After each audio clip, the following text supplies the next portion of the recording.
Et avec Didier Minacci, juste après cette finale de Coupe Suisse, Didier, un week-end parfait?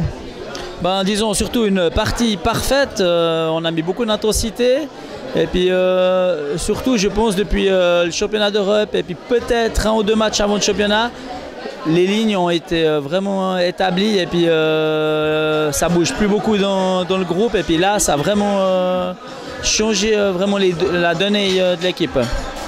J'ai discuté avant avec ton entraîneur, il m'a dit que vous atteignez une autre dimension depuis ce mois, c'est juste? C'est bien ce que tu viens de me dire un petit peu. Ouais, mais surtout par le fait que je crois que tout le monde a du plaisir à jouer avec ses collègues de jeu dans les lignes respectives. Et puis ouais, il y a une jolie cohésion de groupe et puis surtout un objectif qui est assez commun. Et puis si on veut arriver plus loin, il faut un objectif et puis que tout le monde soit dans la même ligne de conduite. On a vu beaucoup de rigueur sur le banc, vous avez gentiment fait votre trou, enfin vous avez fait un premier tir tranquille et puis après le deuxième ça a commencé à s'ouvrir, vous trouvez des espaces. Le mental va bien chez vous? Ouais, le mental va bien, mais moi je vais quand même relativiser la chose. Je trouve quand même qu'au début du deuxième tiers, on marque 3 goals là, si je ne me trompe pas, vite à 4-0 et puis on a beaucoup, moi je trouve qu'on a un maximum de réussite, il faut rester un peu humble et puis ben voilà, c'est cool que c'est chez nous, maintenant ça leur a fait mal ces 4 goals, après on remet encore un dans les 15 dernières minutes du deuxième tiers, puis pour moi là, 5-0 au deuxième tiers, la partie elle est finie. Vous êtes dans le haut du classement, deuxième. Est-ce que vous visez absolument cette place ou vous allez plutôt préparer les playoffs, sachant qu'on peut tomber sur n'importe qui, ça sera de toute façon difficile? Non, ben moi je crois qu'il faut viser le plus haut qu'on peut aller, puis faire des bons matchs juste avant les playoffs.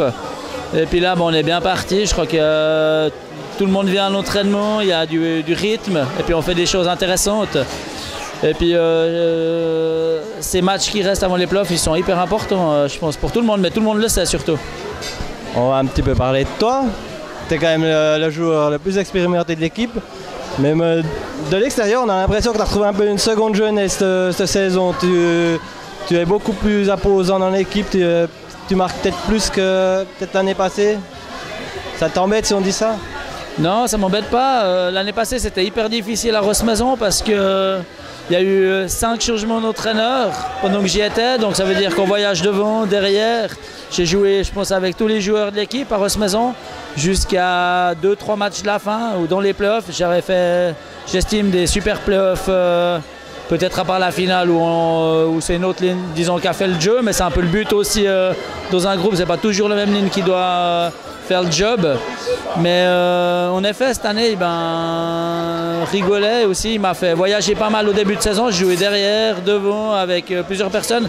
Puis comme je dis, ben, depuis un moment, ben, ça va bien. Et puis ben, là, je me sens bien dans l'équipe. Et puis ben, je me traîne aussi un petit peu plus que les autres, disons.